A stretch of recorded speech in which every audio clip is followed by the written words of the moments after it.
कई साल से अपने ना थोड़ा डी एम्फोसाइज कर दिए थे, पूरा सर्विसेज पे अपना ध्यान था।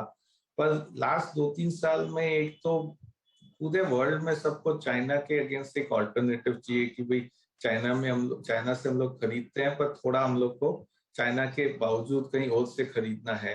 तो वहाँ इंडिया भी आ रहा है, कई बाकी भी एशियन कंट्रीज आ रहे, वियतनाम आ रहे, बांग्लादेश आ रहे, पर इंडिया को भी भड़क मिल रहा है वहां से। दूसरा, गवर्नमेंट ने ये पीएलआई स्कीम चालू किया, जिससे ये ट्रेंड और बढ़ गया है थोड़ा। तो उस पे हम लोग का काफी ध्यान है। करेक्शन में केमिकल कंपनी जैसे काफी चल गए हैं, इस वैल्यूएशन पे इतने सस्ते नहीं दिख रहे, पर कहीं करेक्शन आए तो केमिकल स्टॉक्स एक हैं जिससे ये खेल सकते हैं। दूसरे यहाँ पे है ना वाइट गुड्स के कंपनीज है जो मैन्युफैक्चर कर रहे हैं, वहां पे भी उम्मीद है कि वो खेल सकते हैं। तो एक वो दूसरा थीम ये है हम लोग का, जो मैं बोल रहा हूँ रिवाइवल ऑफ मैन्युफैक्चरिंग के नाम से हम लोग बोलते हैं, पर बेसिकली है ना चाइना प्लस वन का हिस्सा खेल रहे हैं। तीसरा चीज जो हम लोग देख रहे हैं वो है इंटरेस्ट रेट्स नीचे है, शायद थोड़े बढ़ेंगे, पर इंडिया का जो पर कैपिटा इनकम है अगले 5 साल में 50% करीब बढ़ जाएगा। तो जैसे जैसे पर कैपिटा इनकम बढ़ता है, कंज्यूमर क्या खरीदेगा, और जैसे है ना लोग के बढ़ते हैं तो वाइट गुड खरीदना चालू कर सकते हैं, घर खरीदना चालू कर सकते हैं। तो रियल एस्टेट सेक्टर देखते हैं हम लोग काफी क्लोजली।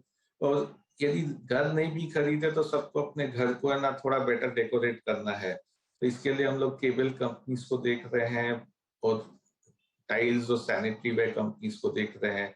तो ये दो थीम और है जो हम लोग काफी ध्यान से देख रहे हैं। इसके अलावा डिजिटल का अपने डिस्कस कर लिए थे, वो भी एक थीम देख रहे हैं। डिजिटल में सॉफ्टवेयर कंपनीज है, एक तरह से टेलीकॉम कंपनीज भी आ जाती है डिजिटल में। चलिए, तो आईटी की बात भी हो गई सर, और अब बात करते हैं थोड़ा सा डिफेंसिव स्पेस पे ही। जयपुरिया साहब, आपने 10% के डिप को बहुत लुक्रेटिव बात अगर आप देखें कहा कि भाई ऐसा डिप आपको कम ही मिलता है, इसका एक इस्तेमाल करना चाहिए बतौर इन्वेस्टर आपको। लेकिन सर इस पूरी गिरावट में कुछ सेक्टर्स जो कि इस डिप को ओवर एक्सीड कर चुके हैं और परफॉर्म कर रहे हैं इस डिप में, वो है एफएमसीजी। आई मीन आप देखिए ना, आई मीन कोविड-1 की वेव के बाद आपने कितने स्ट्रॉन्ग वॉल्यूम्स देखे थे, बाजार ने उसको एडवांटेज दिया, स्टॉक्स ऑल टाइम हाई पे गए। एफएमसीजी अपनी प्रॉपर्टी से हट के स्विंग दे रहे थे। मैं just putting instance of HUL, 20% का फॉल अब तक हायर लेवल से हो चुका है। आपकी अप्रोच यहाँ पर एफएमसीजी बास्केट पे क्या है इस वक्त? तो एफएमसीजी देखिए तो हम लोग अंडरवेट है एफएमसीजी में, और उसका मेन रीजन वही है कि वैल्यूएशन बहुत महंगे है। यदि अपने 2008 से अभी देखे तो एफएमसीजी सबसे बेहतरीन सेक्टर में किया है, एंड पूरा ट्रेंड यही रहा है बाजार का 2008 से 20 की। हम लोग को low debt companies, high ROE company चाहिए। उसका वैल्यूएशन एक तरह से डबल, पूरा सेक्टर का वैल्यूएशन डबल हो गया है 2008 और 2020। तो इस वैल्यूएशंस पे काफी महंगे लग रहे हैं। ये सब अच्छे कंपनी है, एकदम क्वालिटी ऑफ कंपनीज बहुत अच्छे हैं, हाई आरओई है, कैश जनरेट करती है, डेट बिल्कुल नहीं है। पर इस वैल्यूएशन पे यहाँ से रिटर्न लाना स्टॉक में थोड़ा मुश्किल होएगा। तो हम लोग का अनुमान है कि ये अंडर परफॉर्म करेगा मार्केट को, तो इसलिए हम लोग है ना इसमें काफी अंडरवेट है एक तरह से। दूसरा एक आपको मैं यहाँ पे दे देता हूँ, हर बार जब मार्केट गिरता है 30-40%, जैसे हुआ 2000 में, 2008 में हुआ और अभी 2020 में हुआ, तो जो पिछले रैली में जो सेक्टर पार्टिसिपेट किया है, जो सेक्टर लीडर था एक तरह से, वो अगले सेक्टर में अंडर परफॉर्म करता है, तो वो जनरली पार्टिसिपेट नहीं करता है। जैसे 2000 के पहले टेक काफी अच्छा किया था, पर 2000 के बाद टेक अच्छा नहीं किया, वो है ना सबसे खराब सेक्टर रहा। फिर 2004 से 8 में कैपिटल गुड्स आउट परफॉर्म किया बहुत जोर से। 2008 से 20 कैपिटल गुड सबसे वर्स्ट परफॉर्मिंग सेक्टर था। इसीलिए 2008 से 20 जो एफएमसीजी सबसे बेहतरीन सेक्टर था, तो इस ट्रेंड के हिसाब से भी लगता है कि एफएमसीजी इस बार है ना अंडर परफॉर्म करेगा। तो ये दो कारण है जिससे हम लोग एफएमसीजी पे अंडरवेट है। जयपुरिया साहब, आप लगभग 25 साल से बाजार से जुड़े हुए हैं, और हम लोगों ने सन 2002 से 2009 तक एक बहुत ज़बरदस्त कैपिटल साइकिल देखी। बहुत सारे एसेट्स हमारे देश में बने, सीमेंट प्लांट, स्टील प्लांट्स, और उसके बाद एक कॉन्ट्रैक्शन साइकिल देखी।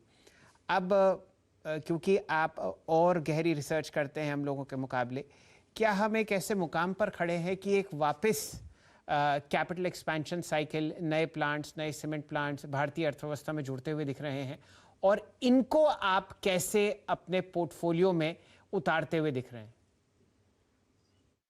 तो आपका अनुमान एकदम सही है। हम लोग का भी अनुमान वही है कि अगले 2-2.5 साल में ये कैपिटल बिल्डअप साइकिल, जिसको कैपेक्स साइकिल बोलते हैं, वो चालू हो जाएगा वापस।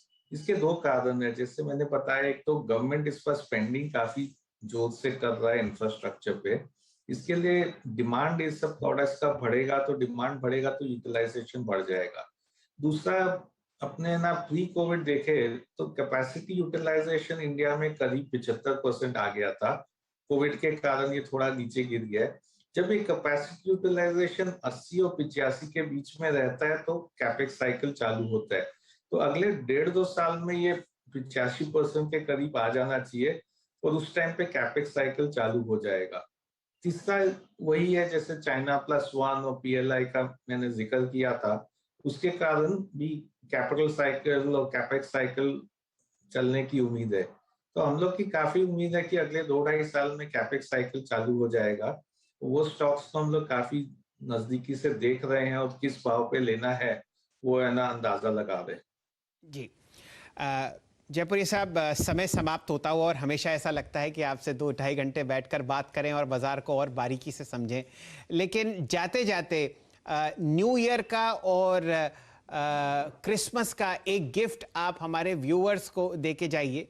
ज्ञान तो आपने बहुत दिया, लेकिन एक ऐसा स्टॉक जो आपने मिड कैप स्पेस में ऐड किया हो वैलेंटिस एडवाइजर्स के पोर्टफोलियोज में, उसका जिक्र कीजिए। तो स्टॉक का नाम नहीं लेते हुए, क्योंकि काफी कंप्लायंस इश्यूज हो जाते हैं, पर मैं सेक्टर पे इशारा कर देता हूँ। गवर्नमेंट का अभी एक बड़ा स्कीम देखे तो, पिछली बार जब प्राइम मिनिस्टर मोदी थे वो शौचालय की तरफ ध्यान दे रहे थे, और अभी इस बार वो नल के जल के